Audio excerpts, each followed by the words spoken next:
Hello everyone. कैसे हैं आप सब?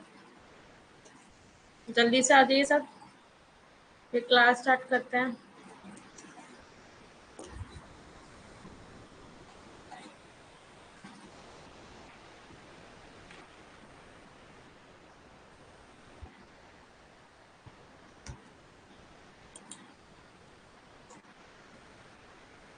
Very good evening to all of you. जल्दी से आ जाओ सब।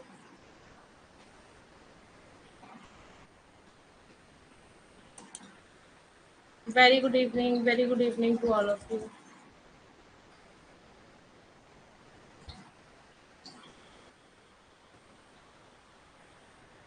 Okay okay.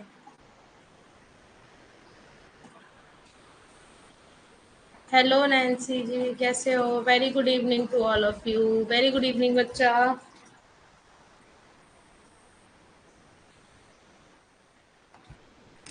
आज कोई न्यू स्टूडेंट है, आई थिंक सो। नन्हे खान करके। ओके। नन्हे Khan. Your first class. Hello नन्हे खान जी। मैं भी बहुत अच्छी हूँ। सब आ जाते हैं, बस एक सेकंड वेट करते हैं, फिर क्लास स्टार्ट कर देंगे। ओके। रविंद्र वगैरह आने वाले होंगे।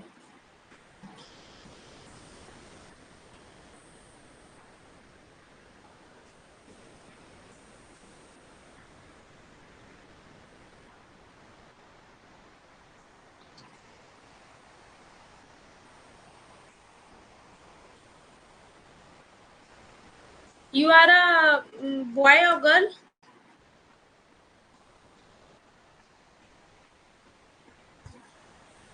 नन्हे खान जी, आप मेल है फीमेल है? I don't understand properly, please बताइए मुझे। और आप हिंदी मीडियम से इंग्लिश मीडियम से हैं?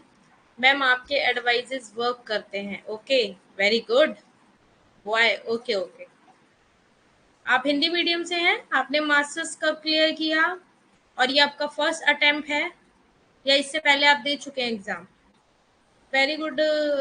वेरी मतलब क्या बोलूँ मैं, ये तो बहुत अच्छी बात है। आप फ्री मतलब कौन सी एडवाइस तुमने लाइक फॉलो करी है जो तुम्हें रियली में वर्क करी है तुम्हारी लाइफ में? ऐसी कौन सी एडवाइस है, सबको बताओ, फिर ये सब भी इंस्पायर होंगे, है ना?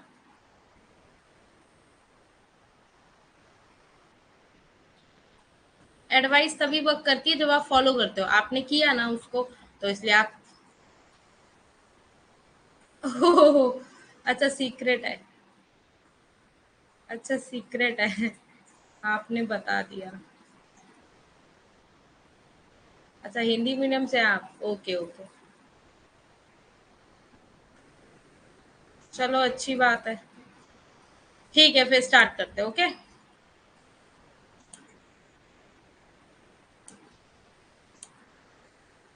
So very good evening to all of you. My name is Ashishika Gupta, your UGC paper 2 faculty of economics. So let's get started with our fill form app. ये हमारे fill form के channels हैं, इनको आप join करिए। Okay. आपको कोई भी अपडेट होगी वो आपको प्रोवाइड हो पाएगी, है ना? Paper first and paper second आपको देखने को मिलेगा। Notes, PYQ, 100+ mock test, quizzes, notes, sample paper, all are only available on fill form app. Okay. So आप मेरा कोड यूज कर सकते हैं। Use code Ashi stand, so you will get 10% off any fill form courses. अगर आप code use करते हैं मेरा ये वाला आशी स्टैंड वाला, तो आपको 10% का ऑफ मिलेगा। जिसका आप परचेज कर रहे हो कोर्स, उसमें से भी आपको 10% का क्या मिलेगा, डिस्काउंट मिलेगा। ठीक है, तो भूलना मत इसको। सो आपको पता है आपकी ऐप पे क्लासेस होती हैं 8 बजे Monday to Thursday, and YouTube पे होती है 10 बजे फ्राइडे एंड सैटरडे, 2 दिन, है ना? I am your mentor Ashishika Gupta. So आपको पता है आपका दिसंबर न्यू बैच स्टार्ट हो चुका है। पेपर फर्स्ट का 1999 ये प्राइस है, एंड इंडिविजुअल की बात हो रही है। ठीक है, यहाँ पे पेपर सेकंड लेते हो आप अकेला, मतलब तो 1999। अगर आप दोनों लेते हैं तो आपको 3000 का पड़ रहा है, जिसमें कि आपको 1000 रुपीज क्या हो रहा है, आपका प्रॉफिट हो रहा है ना? So how to download notes, notes को कैसे डाउनलोड करें, जैसे आप और एप्स को जाके इंस्टॉल करते हैं, फिलअप प्ले स्टोर पे जाके एज इट इज आपको फिलअप फॉर्म को इंस्टॉल करना है ना। देन आपको कोई भी दिक्कत आती है तो ये वेबसाइट है हमारी और ये कॉन्टैक्ट नंबर है, ठीक है, तो आप इससे कॉन्टैक्ट कर सकते हैं। सो जिसने भी खुद को खर्च किया है दुनिया ने उसी को गूगल पर सर्च किया है। मेहनत करनी है, मेहनत करने से डरना नहीं है। Let's get started with our motivation. So, with lots of energy, you don't always need to understand your life in journey, है ना। ये तुम्हें हमेशा जानने की जरूरत नहीं है कि तुम्हारी लाइफ की जर्नी कैसी है ना, कैसी अपनी लाइफ में जर्नी आप कैसी देख पा रहे हो। You just need to trust, बस तुम्हें ये ट्रस्ट करने की जरूरत है कि you are going in the right direction. आप बस ये देखो कि मैं सही दिशा में जा रही हूँ या जा रहा हूँ, ये नहीं कि मैं कौन सी जगह जा रहा हूँ, ये देखो मैं जिस जगह जा रहा हूँ या जा रही हूँ वो जगह कैसी है, मैं जो डायरेक्शन मैंने चूज करी है, अगर कोई मेरे अगेंस्ट भी खड़ा है तो क्या मैं उस डायरेक्शन पे अटल होके खड़ी हूँ, या मैं डगमगाई तो नहीं हूँ, या मैं डगमगाया तो नहीं हूँ। तो जो आपको विश्वास करना होगा अपने ऊपर, और जो आपने डायरेक्शन चुना है उसको आपको फॉलो करना होगा अपनी लाइफ में, रियल लाइफ में, कैसे भी आप ले लो, हर चीज में।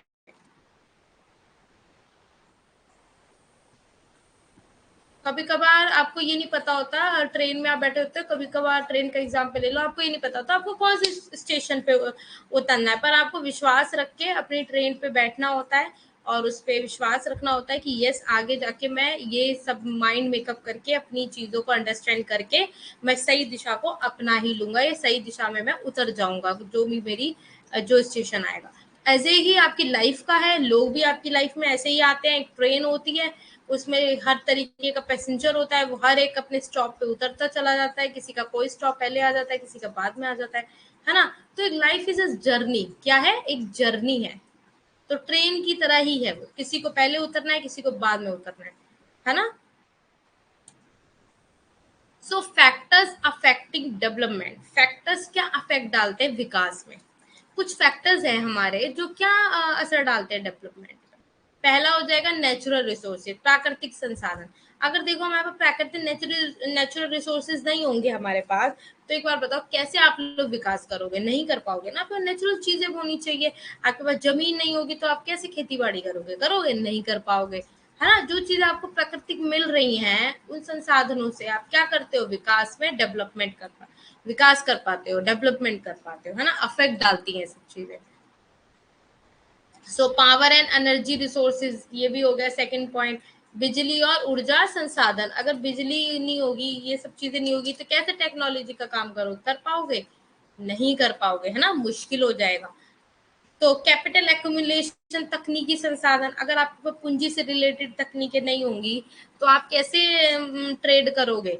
आपको पता है कि पूंजी प्रधान देश जो होता है वो पूंजी से रिलेटेड चीजों को आपको एक्सपोर्ट करता है ना, या आप उनसे इंपोर्ट करते हो। तो कैसे करते हो, तकनीकी संसाधन चाहिए ना, हमें चाहिए ना।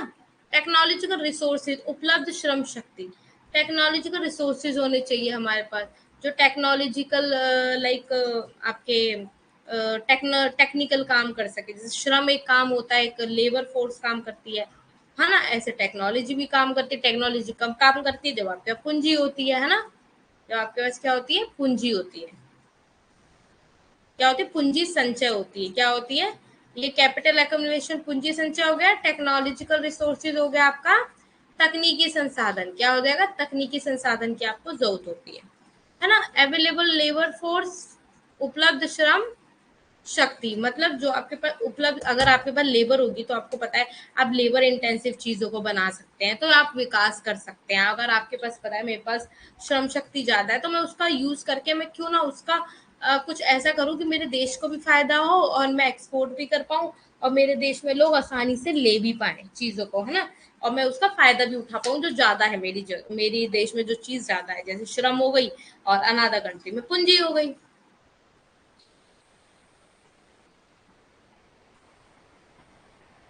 ऐसे ही transportation and communication. So next आ जाता है परिवहन और संचार। अब जैसे आपको पता है कहीं आप ट्रेड कर रहे हो तो आपको संचार भी करना जरूरी है। कम्युनिकेशन नहीं करोगे तो कैसे ट्रेड कर पाओगे, उन्हें बताओगे नहीं, उन्हें समझाओगे नहीं, है ना। ट्रांसपोर्टेशन आपको नीड है, अगर आप वाहन का यूज नहीं करोगे तो कैसे भेजोगे सामान, नहीं भेज पाओगे ना। एजुकेशन एंड ट्रेनिंग, शिक्षा प्रशिक्षण, अगर आप एजुकेटेड ही नहीं होगे तो आप कैसे हिसाब करोगे या कैसे चीजों को डाटा एनालाइज करोगे कि किस देश में कितनी पूंजी चाहिए, कितना श्रम शक्ति का काम हो रहा है, तो कितना मुझे लागत आ रही है, उसमें मैं कैसे काम करूंगी या करेंगे। तो ये सब चीजें क्या है, ये फैक्टर्स क्या है, ये हमारे डेवलपमेंट में बहुत बड़ा मतलब इनका रोल है। अगर ये सब चीजें नहीं होंगी तो आप डेवलपमेंट नहीं कर सकते हो, कर सकते हो नहीं कर सकते हो। अब हम पढ़ते हैं अपना मेन PQLI और HDI, है ना, समझ आ रहा है।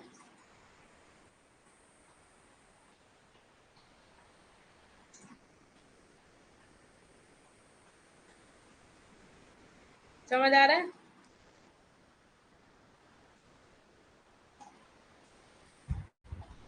इस पिक में आप देख पा रहे होगे रूट्स ऑफ इकोनॉमिक्स की रूट्स होती है, ये जड़ें हैं, ये क्या है, HDI PQLI। क्यों, क्योंकि इन पे आप डाटा बेसिस पे देखोगे चीजें, क्या देखोगे, डाटा बेसिस पे, है ना। नेक्स्ट आप आ जाओ ह्यूमन डेवलपमेंट इंडिसेस, मानव विकास सूचकांक, जिसे SDI कहते हैं। तो इसे इसका माप कब किया जाता है, इसका माप किया जाता है आपका एक सेकेंड, इसका माप किया जाता है आपका स्वास्थ्य के लिए, शिक्षा के लिए और आय के लिए, ये तीनों चीजों का इसमें माप किया जाता है HDI के अंदर। ठीक है, मानव विकास का माप माप करा जाता है, का माप इन तीनों में किया जाता है। ठीक है, अब इसके जनक कौन थे, इसके जनक कौन थे, इसमें लिखा नहीं है, शासन के दो से अधिक संकेतों को अध्ययन करते हुए मॉरिस का सूचकांक और विकसित एक सेकेंड, कोई बात नहीं, इसमें जनक नहीं लिखे हैं। तो ये इसके जनक कौन थे, किसने दिया था, ये महबूब उल हक ने, किसने, महबूब उल हक ने, ठीक है, ये दिया था आपका HDI 1990 में। कब दिया था, 1990 में। तो ये अब इसको आप कैसे समझोगे HDI को, इसके क्या एक कुछ फैक्टर्स होते हैं जिनको आप एक डाटा एनालिसिस पे पढ़ेंगे तब आपको समझ आएगा। एक सेकेंड, मैं यहाँ पे जरा एक शीट ले लेती हूँ, ब्लैंक शीट। ओके, तो हाँ जी, तो आप यहाँ देख सकते हैं कि उन्नति के आधार पर देखा जाए, उन्नति हो रही है ना, उन्नति, सॉरी उन्नति गलत लिख दिया, उन्नति के आधार पर, के आधार पर, उन्नति के आधार पर श्रेणी अंक, इसका श्रेणी अंक देखा जाएगा। ठीक है, 0 से कब इसको देखा जाता है, 0 से 1 के बीच में। तो सबसे पहले क्या देखोगे, इनके आयाम किस किस आयामों पे डिपेंड होते हैं। पहला होता है संकेतक, मतलब सॉरी ये इसके आयाम होते हैं। तो पहले होगा आपका संकेतक, ठीक है, फिर आप अब ये आ जाएगा आपका फर्स्ट, ठीक है। इसके अंदर आप आयाम देख रहे हो तो सबसे पहले इस पे देखो जीवन की कितनी प्रत्याशा है, जीवन की कितनी प्रत्याशा है।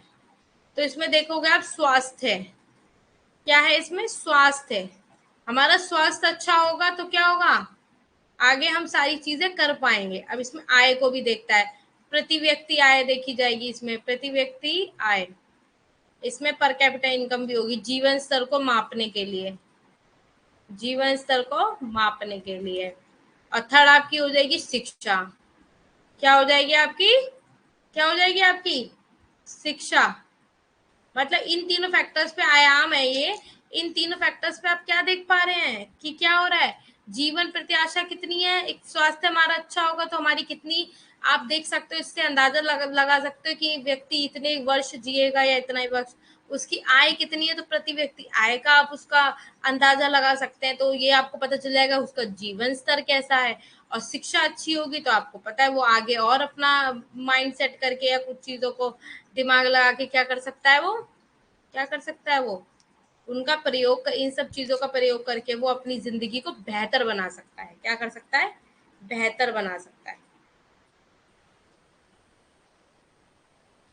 अब इसमें देखो, इसके अंदर आप देख पा रहे हो मानव, इसके अंदर आपने देख लिया, ठीक है, ये सब चीजें पढ़ ली। अब इसमें क्या देखोगे कि आप इसके अंदर एक चीज पढ़ लो कि मानव विकास, एक सेकेंड,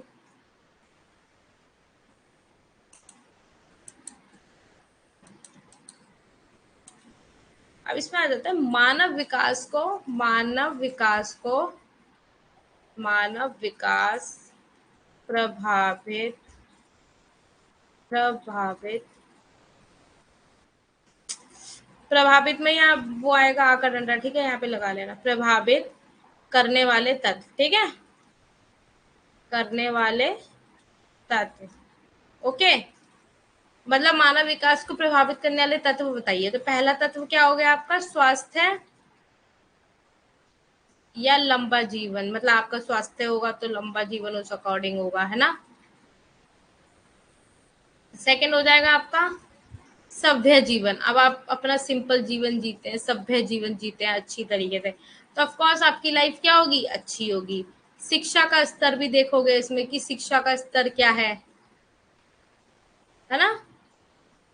फोर्थ देखोगे इसके अंदर कि पर्यावरण स्थिरता कैसी है, पर्यावरण स्थिरता, ये सब नोट डाउन करते रहना, ठीक है, मैं बोल भी रही हूँ अभी।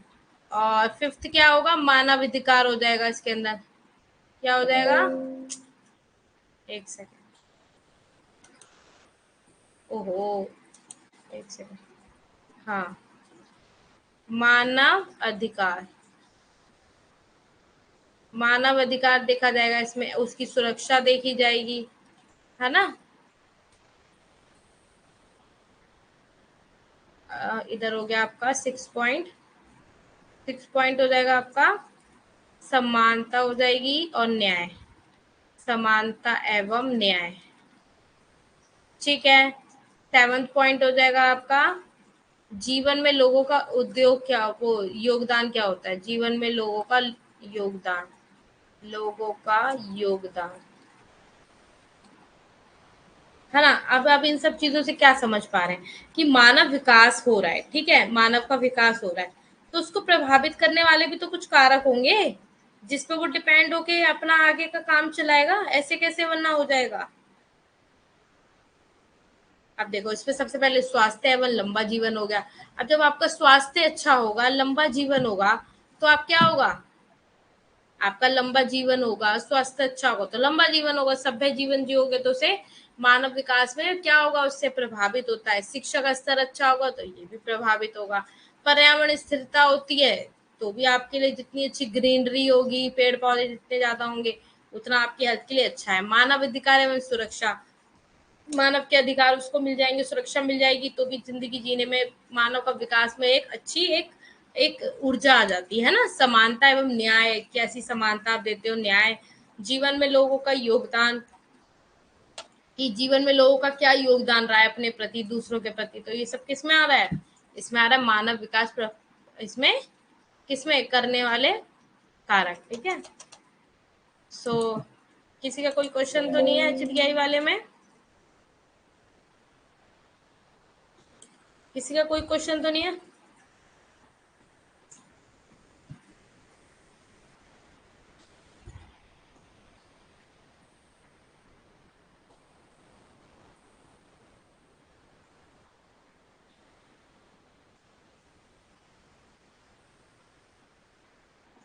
ये आफरीन क्या लिख रही हो तुम्हें, good evening to all of you.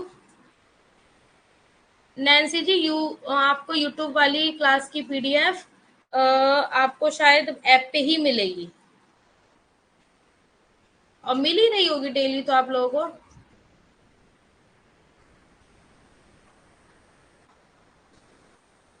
Simple life ma'am, मुझे बोलना था, क्या बोलना था आफरीन। मैम आप दिख नहीं रही है इसलिए पढ़ने में मन नहीं लग रहा है, अच्छा, वेरी गुड, ये तो बहुत सही बात बोली तुमने।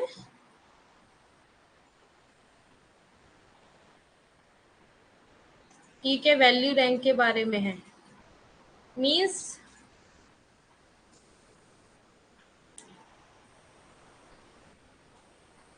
आज तो काफी सारे बच्चे आए हैं, आज तो रिकॉर्ड तोड़ दिया सबने, आज लोमन, पंकज, ललिता राणा, ललिता, अच्छा एक और स्टूडेंट है, 2 ललिता है हमारी क्लास में। वंदना, काफी स्टूडेंट्स आए हैं आज। आफरीन, ये पीवाईक्यू के क्वेश्चन हफ्ते में एक बार करवाएं हमारे ऐप पर। बेटा क्या कहते हैं, पीवाईक्यू क्वेश्चन तो मैं तुम्हें कितनी बार करा चुकी हूँ, कल भी पीवाईक्यूज में से उठा के करवाए थे।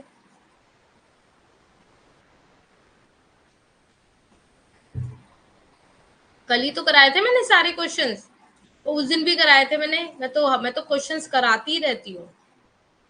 रवि, पढ़ने में ध्यान दे लो। मैं दिखूंगी या नहीं दिखूंगी उससे क्या मतलब है आपको। पढ़ो अच्छे से, बल्कि बल्कि अच्छी बात है। किसी का कुछ, ये क्या पूछ रही थी नैन्सी? नैन्सी क्या पूछ रहे हो बेटा आप, मुझे समझ में नहीं आया। टी के वैल्यू रैंक के बारे में है। टी के कहाँ लिखा है यहाँ पे? टी के,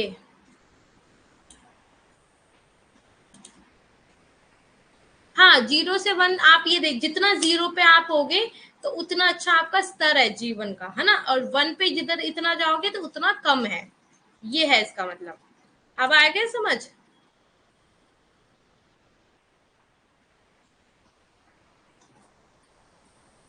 हाँ, ये आप सबसे, अगर आप 0 पे हो तो मीन्स आप बहुत अच्छे उसमें हो, कैटेगरी में हो। अगर आप 1 पे इधर की साइड आ रहे हो तो लाइक आप थोड़े बहुत हर चीज में कम हो। ठीक है, जितना 0 आ रहा है मीन्स आप बहुत स्टेबल हो। Okay, very good. चलो आ जाते हैं नेक्स्ट टॉपिक पे, time without time waste. So next आ जाओ, पी क्यू एल आई। अब किसकी बात हो रही है? पी क्यू एल आई मतलब जीवन की भौतिक गुणवत्ता सूचकांक, है ना। जीवन की भौतिक गुणवत्ता सूचकांक प्रति व्यक्ति जीएनपी के लिए सबसे गंभीर चुनौती थी। किससे थी? सबसे गंभीर चुनौती किसके लिए थी? जीएनपी के लिए। किसके लिए? जीएनपी के लिए, है ना। ग्रॉस नेशनल प्रोडक्ट, आपको पता है इसका मीनिंग क्या होता है? Gross national product.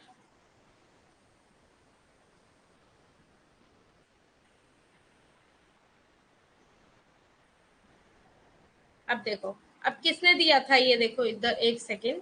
हाँ, सबसे गंभीर चुनौती थी क्योंकि विकास, इसका आविष्कार 1979 में एमडी मॉरिस ने किया था। किसने किया था? 1979 में एमडी मॉरिस ने किया था। ठीक है, मॉरिस जी मॉरिस, है ना, मॉरिस जी मॉरिस। उन्होंने एक समग्र भौतिक गुणवत्ता का निर्माण किया था। तुलनात्मक अध्ययन के लिए 23, इसमें क्या थे, 23 क्या थे, विकासशील देश थे। और संबंधित अपना पीक्यूएलआई उन्हें तीनों को मिला दिया था। तीनों का क्या मिला दिया था? अब इसमें क्या क्या देखा जा रहा है? शिशु मृत्यु दर देखा जा रहा है, 1 वर्ष की आयु में जीवन प्रत्याशा, 15 वर्ष की आयु में, ये सब। अब आप डिटेल में मैं इसको समझाती हूँ आपको। एक सेकेंड, एक स्लाइड ले लेती हूँ,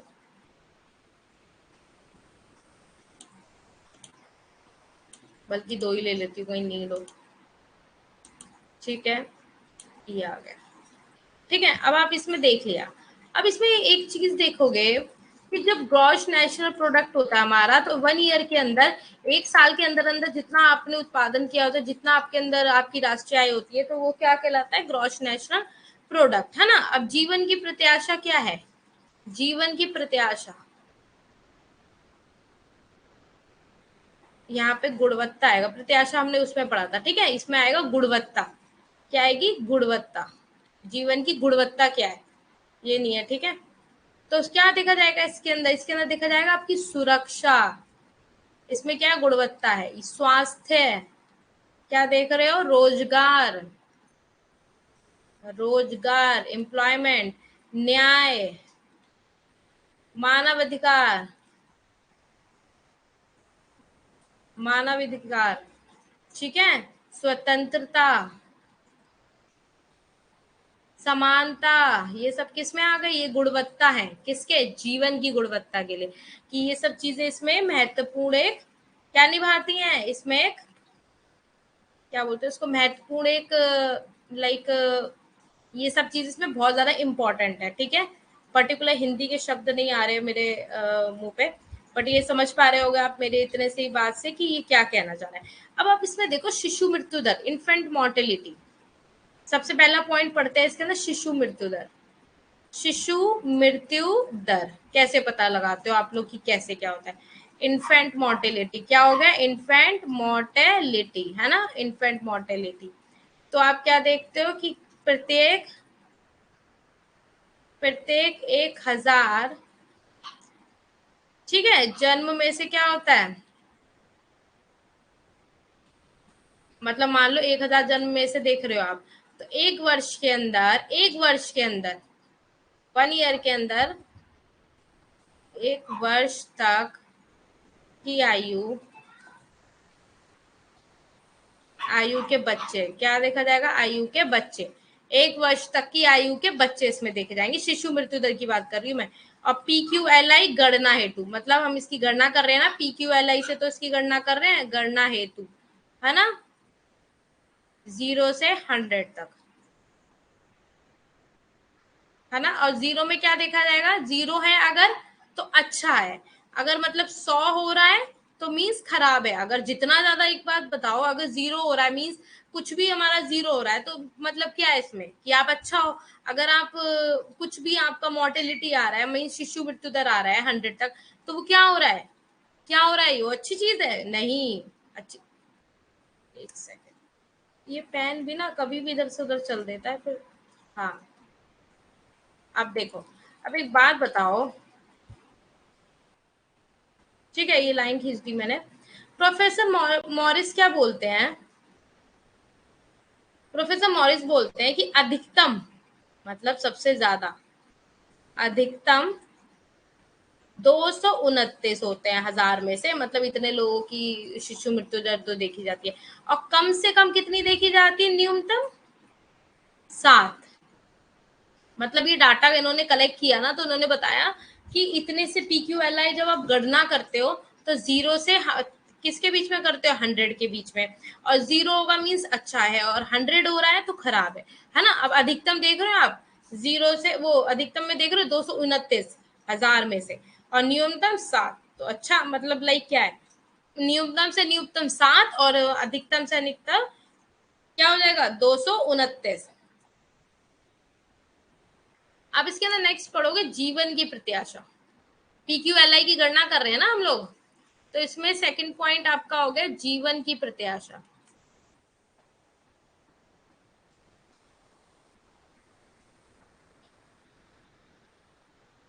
लाइफ लाइफ एक्सपेक्टेंसी कहते हैं ना, लाइफ को एक्सपेक्ट कितना आपकी लाइफ की, कितनी आपकी लाइफ रहने वाली है, तो वो चीज 1 वर्ष की,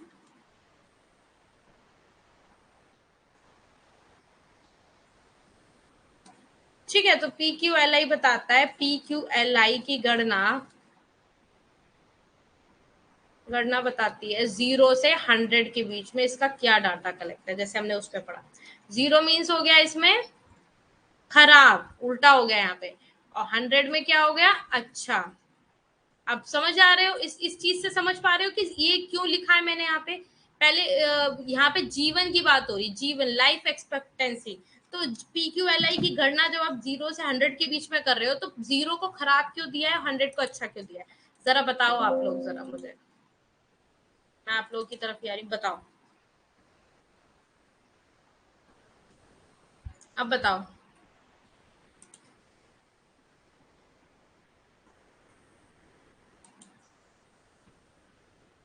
बताओ मुझे कि मैंने 0 को क्यों खराब लिखा और 100 को अच्छा क्यों लिखा इसमें?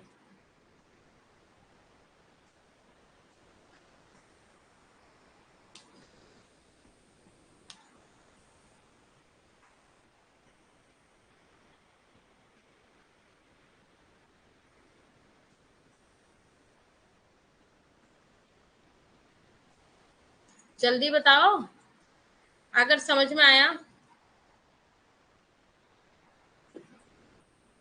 मृत्यु दर कम होती है वो, नहीं बेटा, इसमें ये है कि आपकी लाइफ की एक्सपेक्टेंसी क्या है, आपकी जीवन की प्रत्याशा क्या है।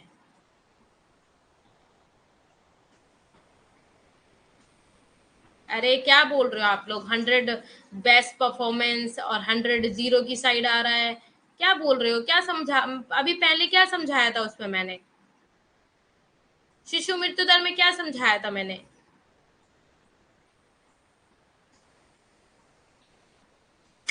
इसका मीनिंग ये हो जाएगा कि अगर आप 0 तक जी रहे हो तो खराब ही है ना, 0 से 1 2 3 4, जीवन जीने की अधिक आयु। यस, वेरी गुड, लोमन ने दिया है सही आंसर। समझ आ गया लोगन को? क्या घुमा रहे हो आप लोग, एक सीधा सा वर्ड है।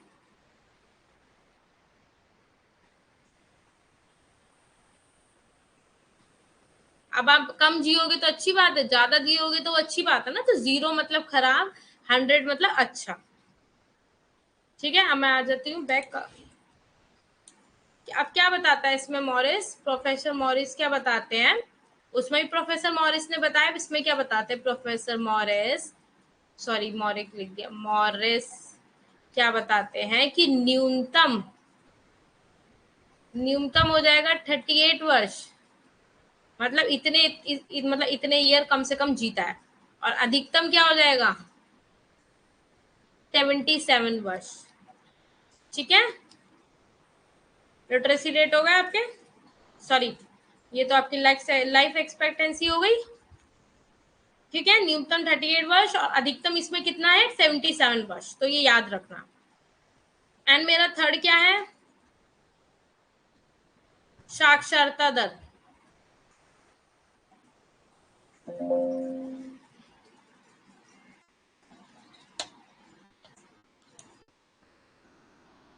अरे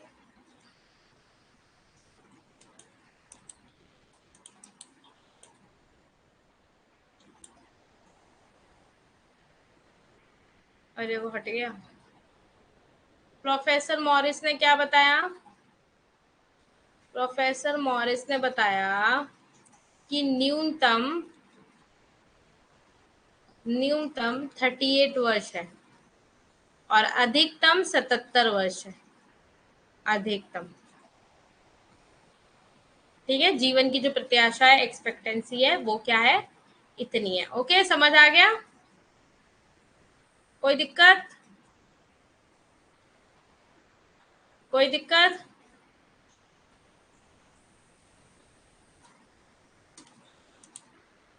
अब कुजनेट का पढ़ेंगे हम लोग, कुजनेट हाइपोथेसिस पढ़ेंगे। अब हम क्या पढ़ेंगे? कुजनेट का हाइपोथेसिस। अर्थशास्त्रों के बीच इस मुद्दे पर बहुत विवाद रहा है कि क्या आर्थिक विकास बढ़ता है या नहीं, है ना, आय वितरण में कमी। तो कुजनेट इस समस्या का अनुभव पूर्वक एक अध्ययन करके बताता है कि चित्र 1 में हम अभी पढ़ेंगे कि आर्थिक विकास के शुरुआती चरणों में सापेक्ष आय असमानता बढ़ जाती है। शुरुआती में क्या हो जाता है? ऐसे उल्टा होता है ना, आपको पता है उल्टा होता है, यू शेप का उल्टा ही होता है ना जो कुजनेट होता है। तो उसकी आय की असमानता क्या हो जाती है? बढ़ जाती है और स्थिर हो जाती है। एक टाइम पे आगे ये स्थिर हो रही है, तो समय पर समय और फिर बाद के चरणों में गिरावट आती है। अभी गिर रहा है, गिर रहा है ना। इसे आय की उल्टे यू आकार की परिक्रमा से जाना जाता है। ये हो गया इसका डायग्राम। अब देख रहे हो, ये शुरू में आपका बढ़ रहा है, फिर स्थिर हो गया, फिर क्या हो गया? घट रहा है, घट रहा है। पर कैपिटा इनकम क्या हो रही है? घट रही है। एक टाइम पे तो बढ़ रही थी, फिर स्थिर हो गई यहाँ पे आके, फिर क्या हो गई? यहाँ पे आके नेगेटिव हो गई, मतलब घट गई। ये क्या? उल्टी यू शेप का होता है ना, यू शेप्ड का होता है। कुछ नेटवर्क किसका होता है? यू शेप्ड का, उल्टा यू शेप, यू आकार की परिक्रमा, आय की उल्टे यू आकार की। ठीक है, उल्टा यू होता है, आपको पता है उल्टा यू यू होता है, तो उस शेप का हमारा कुछ नेटवर्क होता है। ठीक है, अब इसके कॉजेस क्या है? अगर ये बढ़ते हुए उसमें होता है, विकास के साथ असमानता में वृद्धि के कारण, अगर विकास हो रहा है उसके साथ असमानता में वृद्धि हो रही है, तो उसका क्यों होता है? तो ऐसे कारक में आप पढ़ोगे कि असमानता को बढ़ाता है। वो क्यों बढ़ाता है? एलडीसी भौगोलिक, सामाजिक और वित्तीय और तकनीकी द्वैतवाद की विशेषता है जब प्रक्रिया शुरू हो जाती है ना। एक पारंपरिक कृषि समाज से आधुनिक औद्योगिक अर्थव्यवस्था में संक्रमण शुरू हो जाता है। ये बढ़ता और आय में वितरण में असमानता होती है। मतलब कहने का मतलब है, जो पारंपरिक कृषि समाज जब चलता आया है, मतलब पहले से परंपरागत, जैसे हमारे लाइक पूर्वज अगर कृषि करते थे तो हम भी कृषि कर रहे हैं, तो समाज से आधुनिक हो रहा है, अब टेक्नोलॉजिकल चीजें आ रही हैं, औद्योगिकरण आ रहा है, तो उससे क्या हो रहा है? अब चीजें चेंज हो रही है ना। आप पेस्टिसाइड्स लाइक केमिकल्स वगैरह बहुत यूज कर रहे हो, तो क्या होगा? संक्रमण शुरू होता है ना उससे। तो क्या होगा? आय के वितरण में क्या होगी? असमानता होने लग जाएगी, समान थोड़ी ना होगी। अब क्या हो जाएगी? असमानता हो जाएगी। अगर विकास के साथ असमानता में वृद्धि होती है, तो क्या आप देखते हैं, आप ये चीजें देखते हैं, ठीक है। देयर आर स्ट्रक्चरल चेंजेस, मतलब संरचनात्मक अगर परिवर्तन देखा जाए तो रोजगार में वृद्धि करते हैं। अक्सर देखे जाए तो नए संसाधनों का शोषण होता है और प्रौद्योगिकी में सुधार होता है। इन सभी से वृद्धि होती है। क्या होती है? इन सभी से प्रौद्योगिकी वगैरह से वृद्धि होती है। और औद्योगिक क्षेत्र में प्रति व्यक्ति आय में वृद्धि होती है। किसमें होती है? प्रति व्यक्ति आय में क्या होती है? वृद्धि होती है। मतलब all these leads to increase in per capita income in the industrial area. जो इंडस्ट्रियल एरिया होता है उसमें क्या होता है? क्या होता है? पर कैपिटा इनकम बढ़ती है। क्या होती है? बढ़ती है, इंक्रीज होती है। और द इनकम ऑफ वर्कर, अगर वर्कर इनकम की, मैनेजर की, एंटरप्रेन्योर की, सबकी बढ़ती है ना। Urban area increase more rapidly, मतलब क्या होगा इसमें? शहरी क्षेत्र अधिक अधिक तेजी से बढ़ते हैं। अब ये बताओ कृषि क्षेत्र कैसे बढ़ेंगे? जब आपने टेक्नोलॉजी इतनी यूज कर ली, आपने इतनी सब चीजें देख ली, तो आप ये सब चीजें यूज कर रहे हो शहर में, तो शहर की तो चीजें बढ़ेंगी। आप ध्यान ही नहीं दे रहे हो गांव में जो परंपरागत चलता है उसके अंदर चीजों पे ध्यान, तो कैसे होगा? नहीं होगा ना। अब आ रहा है इसमें कुजनेट का दूसरा रीजन क्या है? विकास के साथ असमानता में कमी के कारण। अब इसमें असमानता के क्या क्या कारण है? तो कुजनेट देश में पहुंचने पर आय वितरण की असमानता में कमी के दो कारण देता है। विकास के बाद के जो चरण होती, उच्च आय होती है एक तो, हाई इनकम स्तर। और पहला उच्चतम आय की प्रति व्यक्ति आय, मतलब अगर इनकम आपकी हाई है तो प्रति व्यक्ति आय समूह गिरते हैं, मतलब लाइक उसमें प्रति व्यक्ति आय जो होती है उसके समूह क्या होता है? गिर जाता है। ग्रुपिज्म होता है, सबका अगर देखा जाए इनकम तो वो गिरा हुआ होता है, क्योंकि संपत्ति से आय का उनका हिस्सा कम हो जाता है। क्योंकि क्या होता है? संपत्ति, अब जो संपत्ति जिसकी थी अब वो उसको नहीं मिलेगी, तो उसकी पर कैपिटा इनकम क्या होगी? उस पर फर्क पड़ेगा। सब चीजों पे फर्क पड़ेगा, उसके खाने पे, खर्चे पे, सब चीज पे क्या होगा? फर्क पड़ेगा। तो ये इसकी दो ऐसी चीजें थी जो इसने। दूसरा राज्य क्या हो गया? राज्य की प्रति व्यक्ति आय। अब दूसरा क्या है? राज्य की प्रति व्यक्ति आय। सबसे कम आय वर्ग तब बढ़ता है जब सरकार शिक्षा के संबंध में विधायी निर्णय लेती है। और स्वास्थ्य सेवाएं, विरासत और आय कराधान, सामाजिक सुरक्षा, पूर्ण रोजगार, आर्थिक राहत या तो पूरे समूह या व्यक्तिगत के लिए होता है ना। मतलब जब दूसरा देखा जाए तो राज्य की आपकी आपकी जो राज्य है, आपका जो जिसमें आप रहते हो, तो उसके अंदर प्रति व्यक्ति आय कब बढ़ती है? सरकार जब शिक्षा में अच्छे से निर्णय लेता है तब क्या होती है? स्वास्थ्य से रिलेटेड, विरासत से रिलेटेड आय, आप उसमें कर क्या कहते हैं, टैक्स लगता है, सामाजिक सुरक्षा, इस सब में क्या होता है? इन सब में फर्क पड़ता है ना।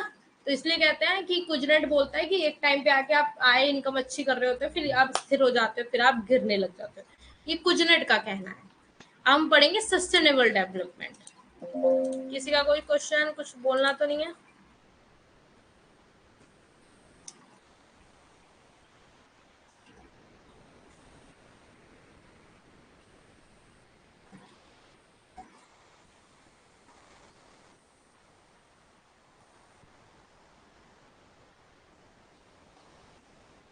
क्या?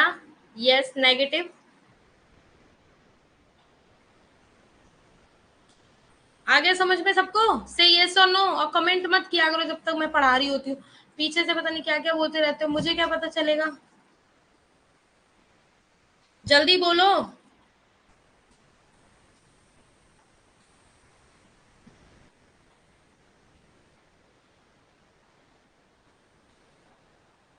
अरे रिप्लाई जल्दी करो, पीछे तो इतना बोलते रहते हो अभी कमेंट में।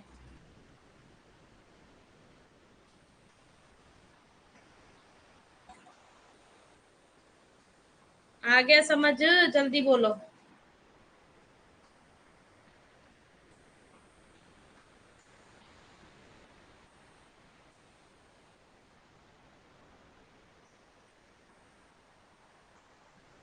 चलो ठीक है, ओके, वेरी गुड। चलो सस्टेनेबल डेवलपमेंट पढ़ लेते हैं।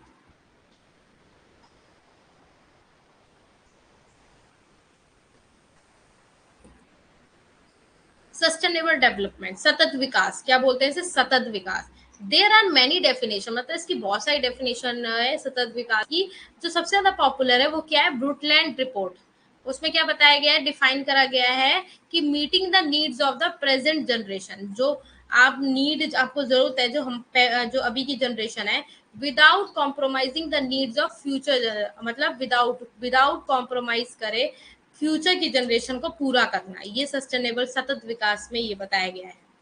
तो इसमें आप डायग्राम से क्या समझ पा रहे हो कि सोशली आ रही है, अब ये सारी चीजें सोशली हो रही है हमारी, ठीक है। अब इसके अंदर इसका हिस्सा इन्वायरमेंट भी हो गया, अब इसी का हिस्सा क्या हो गया, इकोनॉमिक हो गया, अपना अर्थशास्त्र हो गया। तो इस डायग्राम से आप क्या समझ पा रहे हो कि एक ही आप सोशल के अंदर, समाज के अंदर ही आपका क्या आ जाता है, एनवायरमेंट आ जाता है ना, पर्यावरण, और आपकी इकोनॉमिक आ जाती है, अर्थशास्त्र, है ना। सतत विकास क्या होता है समझ लिया आपने, भी बता दिया मैंने। इन्वायरमेंटल प्रॉब्लम आएंगी अब क्या देखते हैं इन्वायरमेंटल प्रॉब्लम में कि आप प्रोडक्शन की टेक्निक यूज कर रहे हो, instant the less development countries जो होती हैं, मतलब जो नहीं इतनी पूरी तरीके से विकास हुई, मतलब विकास नहीं हो पाया उनका पूरी तरीके से, तो उससे लेस डेवलप्ड कंट्रीज बोलते हैं, वो फेस करती प्रॉब्लम्स को, किसको, सैनिटेशन एंड क्लीन, मतलब उसके अंदर पानी नहीं मिलता साफ सुथरा, और इकोनॉमिक डेवलपमेंट कमी होती है उससे, due to lack of economic development, like कमी होती है ना उसमें, जब डेवलपमेंट कंट्रीज सफर करती है from air and water pollution due to industrialization, मतलब जो आप देख रहे हो इंडस्ट्री इतनी ज्यादा हर जगह खुल रही है, तो उसकी वजह से उसका जो धुआं निकल रहा है या उसका जो पानी निकल रहा है, ये देखो इस डायग्राम से आप समझ पा रहे हो कैसे कैसे कारखाने से देख रहे हो आप कैसे ये धुआं निकल रहा है ना, धुआं निकलता है तो कहाँ जा रहा है, ये एयर में आ रहा है। अब एयर में आ रहा है, एक बार बताओ, हम लोग ब्रीथ लेते तो कैसे, हम लोग के अंदर तो जा ही रहा है, तभी तो इतनी बीमारियां आ रही हैं। अब आप ये खेती देख रहे हो, खेती इतनी अच्छी हो रखी है, अब ये बंजर जमीन कैसे बन रही है, ना तो इसे प्रॉपर पानी मिल रहा है, और ये सब आपकी हवा जो मैली हवा है, या जो कीटाणुआ है, या जो आपके पेस्टिसाइड इसमें केमिकल्स लग रहे हैं, क्या हो रहा है, सब बंजर हो रहा है ना, ये सब आपका वेदर क्यों हो रहा है ये खराब, क्योंकि इसे प्रॉपर ना हवा मिलती है, ना प्रॉपर एनवायरनमेंट मिलता है, ना प्रॉपर आपका एक कह सकते हो कुछ भी चीज प्रॉपर नहीं मिल रही है, तो सब क्या हो रहा है, बंजर हो रहा है। अब नदी देख पा रहे हो, ये पानी सारा निकल रहा है ना, जो कारखाने से पानी निकल, सब हमारी गंगा यमुना जो भी कह लो आप, कितनी भी आपकी, सबको क्या कर रहा है, मैला कर रहा है। तो इस सब से क्या होगा, पानी मिल पाएगा हमें पीने को, नहीं मिल पाएगा, आने वाले टाइम पे कितना प्रॉब्लम होने वाला है, अग्री और नॉट। तो पर्यावरण की समस्या क्या है, किसी देश की पर्यावरण समस्या उसके विकास के चरण, आर्थिक संरचना पर निर्भर करते हैं। उपयोग में उत्पादन तकनीक और इसकी पर्यावरणीय नीतियां, उदाहरण के लिए कम विकसित देश आर्थिक विकास की कमी के कारण अपर्याप्त अस्वच्छता और स्वच्छ पेयजल की समस्या का सामना करना पड़ता है, जबकि विकसित देश औद्योगिकरण के कारण वायु और जल प्रदूषण से पीड़ित होता है। समझ इस चीज से आप समझ पा रहे हो कि हमारे देश में समस्याएं, पर्यावरण समस्या कितनी ज्यादा हो रखी है, कि तकनीकी अगर ज्यादा यूज कर रहे हो तो भी प्रॉब्लम है ना। कम विकसित देशों में आर्थिक विकास की कमी के कारण क्या हो रहा है, स्वच्छता में स्वच्छ पानी नहीं मिल रहा है आपको, हर चीज में जल प्रदूषण मिल रहा है, उससे पीड़ित हो रहे हो आप। पहला आपका एयर पॉल्यूशन आ गया, है ना, अर्बनाइजेशन लगा लो, शहरीकरण में आप क्या देखते हो, आर्थिक विकास और औद्योगिक विकास सहवर्ती परिणाम होता है वायु प्रदूषण की वजह से, मतलब जो आप वायु मंडलीय प्रदूषण को जन्म दिया है, विकास ने दिया है। अगर आप डेवलपमेंट के पीछे इतना पड़े हुए हो कि टेक्नोलॉजी नई नई यूज हो रही है, कहीं से हर मशीन में धुआं निकलता है, तो सारा कहाँ जाता है, हवा में ही तो जाता है ना। अब आपने एक से एक व्हीकल्स बना लिए, एरोप्लेन बना लिया, ट्रेन एक से एक बना लिया आपने, इतनी सब चीजें बना ली, सब क्या कर रही हैं, इनका धुआं जाया कर रहा है, जा तो हवाई में रहा है ना, तो ये सब चीजें हमें क्या करेंगे, प्रॉब्लम कर रही है ना। देख रहे पा रहे हो आप, देखो सारी हवा कहाँ जा रही है, हमारे मुंह में जा रही है, ये कहाँ जा रही है, हमारे मुंह में। हम लोग हम लोग कितने फ्रेश है, ये ट्री देखो कितना फ्रेश है, और ये कहाँ इसकी धुआं गंदा निकल रहा है, सब कहाँ जा रहा है, इसके मुंह में जा रहा है। तो क्या होगा इससे, सारी ग्रीनरी खींच रहा है ये धुआं, सारी ग्रीनरी खींच रहा है हमारी, जो हरित का हरी हरी खेती है सब खराब कर रहा है। क्यों, क्योंकि आप देख रहे हो, आप इतनी डेवलपिंग के पीछे इतने पागल हो गए हो कि लाइक हमें ये फैसिलिटी चाहिए, वो फैसिलिटी चाहिए, एसी चलती है, एसी से वजह से देखते हो आप लोग कितना बीमार पड़ते हैं, लोग 24 घंटे एसी में लेटे रहते हैं, बैठे रहते हैं, जो काम करते हैं उनको भी अलग तरीके का प्रॉब्लम होती है, क्योंकि AC is not good for our health, है ना।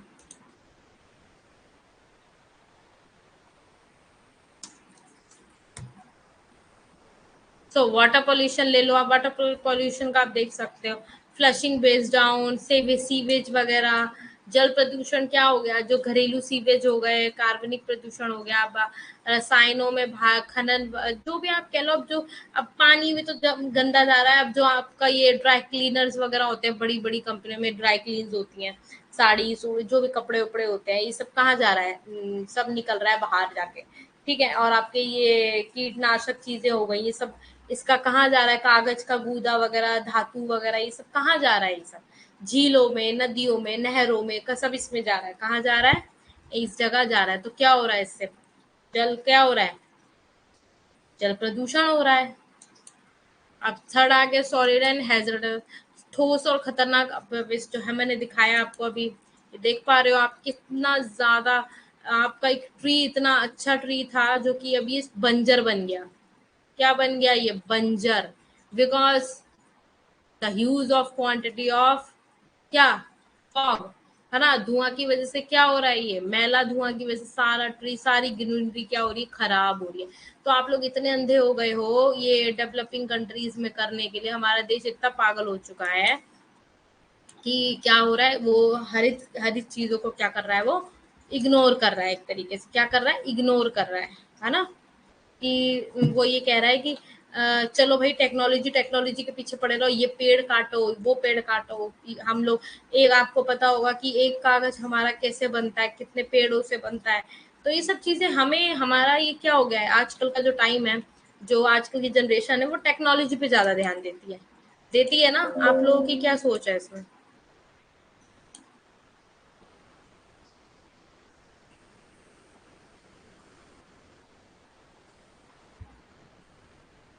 वो तो बढ़ेगा ना, आप इसलिए बढ़ रहा है ना क्योंकि आप टेक्नोलॉजी, अब आप अच्छी अच्छी चीजों को काट रहे हो, ठीक है, टेक्नोलॉजी बना रहे हो, तो वो सब जब आप प्रकृति को छेड़ोगे, जो नेचुरल चीजें हैं अगर उसको छेड़ोगे तो क्या होगा, आपदा आएगी ना।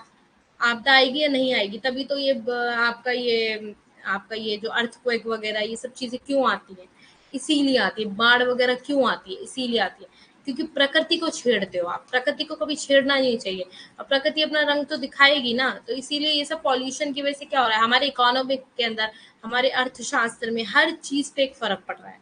कोई भी आप ले लो, हर चीज पे फर्क पड़ रहा है।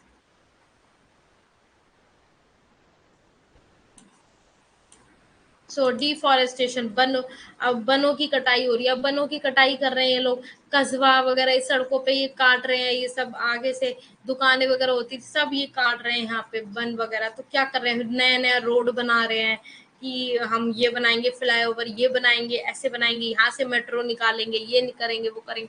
तो ये सब क्या हो रहा है, इन सब चीजों की वजह से, वनों की कटाई कर रहे हैं, सब की वजह से क्या हो रहा है,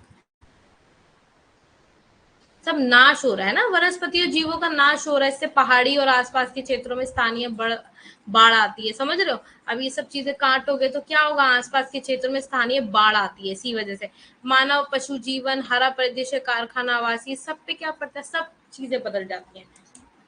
सॉलिड डिग्रेडेशन, है ना, मुद्रा, लाइक आप वो ले सकते हो, ये हो गई आपकी मट्टी वगैरह, जो आपकी लाइक मट्टी होती है, वो देखते हो कैसे कैसे बेकार सी हो जाती है, लाइक अजीब अजीब सी।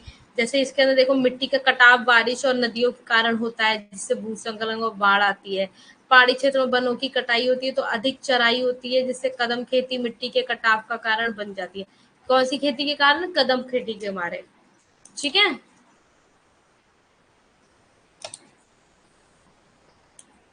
सॉइल डिग्रेडेशन में देख पा रहे हो आप, हिली स्टेशन वगैरह में क्या हो रहा है, सॉइल इरोजन हो रहा है ना, लॉस ऑफ बायोडिवर्सिटी, जैव विविधता विविधता का नुकसान होता है।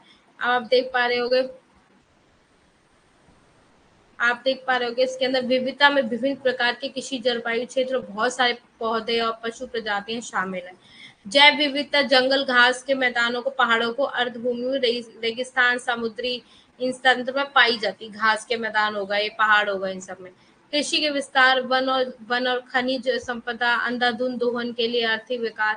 मतलब अंधाधुंध दोहन के लिए मीन्स अंधाधुंध, लाइक चल रहा है कि हम लाइक ये करेंगे, ये काटेंगे पर हम मॉल बनाएंगे, है ना, इतना खेत काट के हम नया मॉल बनाएंगे, पर बनाएंगे। तो ये अंधाधुंध चल रहा है एक तरीके से, एक के पीछे एक के पीछे एक। तो ये सब विनाश को जन्म देती है, ये सब चीजें क्या दे रही है, विनाश को जन्म दे रही है। समझ रहे हो, बहुत बड़ी बात है ये, विनाश होगा, इससे विनाश ही तो होगा। अब कॉजेज ऑफ इन्वायरमेंटल डिग्रेडेशन के कॉजेज क्या है, पर्यावरण क्षरण के कारण क्या है। अब जनसंख्या में वृद्धि हो रही है, मान लो अब जनसंख्या में ज्यादा से ज्यादा वृद्धि होगी तो उससे क्या होगा, लोग ज्यादा रहेंगे, मतलब लाइक ज्यादा पैदा हो रहे हैं, लाइक उससे क्या हो रहा है, उससे हर चीज में फर्क पड़ रहा है। अब इतनी वृद्धि होती रहेगी, कहाँ से लोग, कहाँ से पानी आएगा, कहाँ से बिजली इतनी आएगी, कहाँ से सारी चीजें आएंगी, इतना नहीं उत्पादन हो पा रहा है चीजों का, तो सब चीजों में फर्क पड़ रहा है। तो ये भी एक पर्यावरणीय क्षरण का कारण है।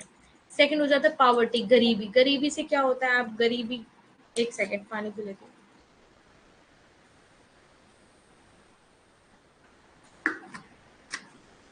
गरीबी का आप समझ सकते हैं,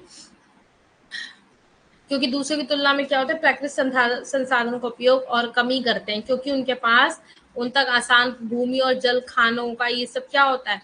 गरीबी क्या होती है, गरीबी की वजह से आप क्या कर, आपकी लाइक स्वास्थ्य पे फर्क पड़ता है ना, स्वास्थ्य पे फर्क पड़ता है, तो उतना आप विकसित नहीं हो पाते हो।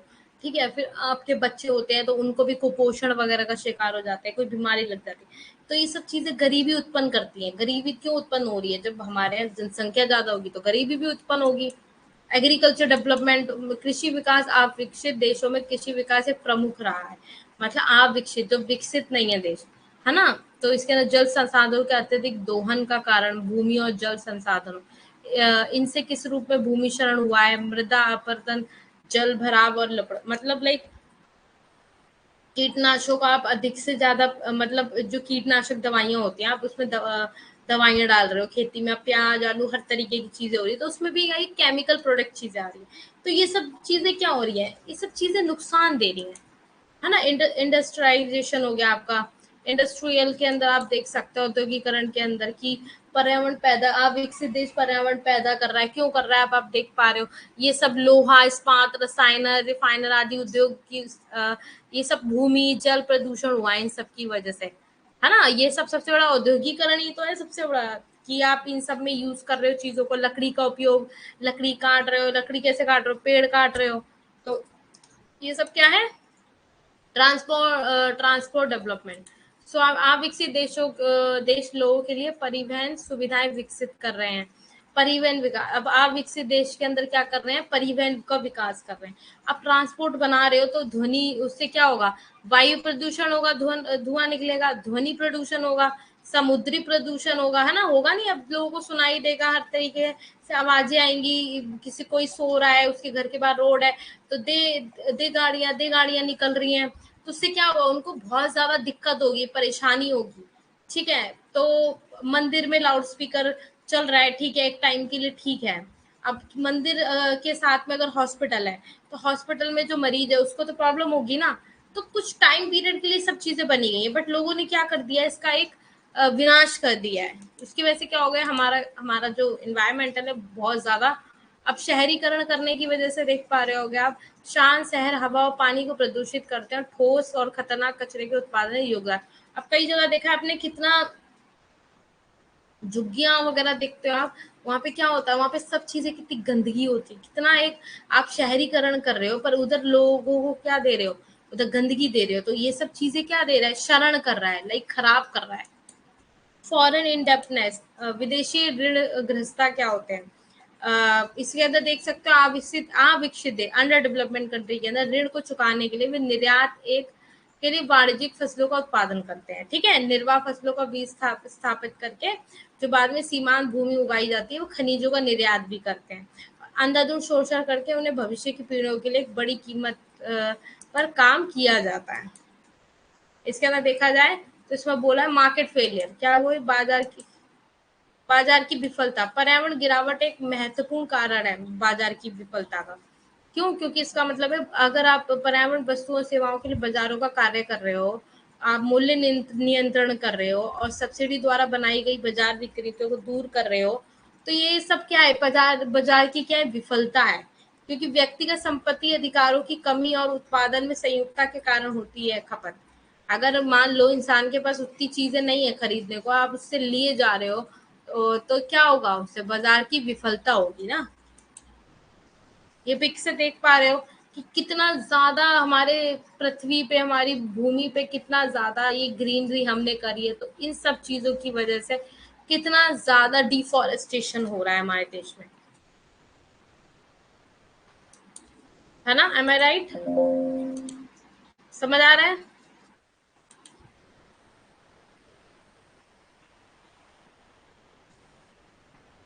अच्छी बात है, नहीं छेड़ना चाहिए। क्यों छेड़ेंगे हम? आप आज इतना वो हो रहे हो, मतलब ये हर चीज के लिए इतने खुश हो रहे हैं, आने वाले टाइम पे सोचो क्या हाल होगा, क्या हाल होगा हमारे देश का। अभी से ये हाल है तो आने वाले देश, आने वाले टाइम पे क्या होगा?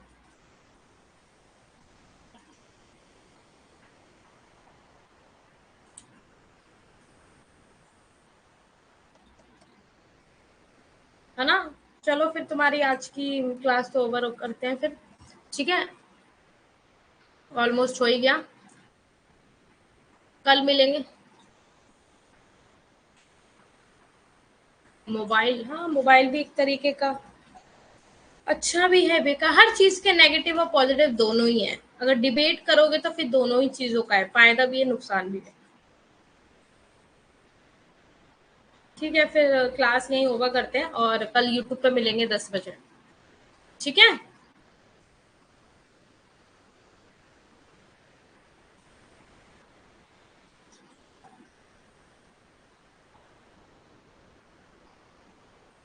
Ma'am,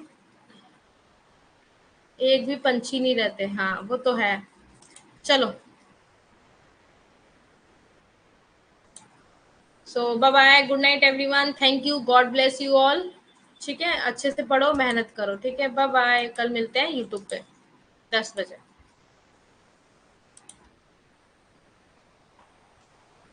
bye bye everyone, good night, take care.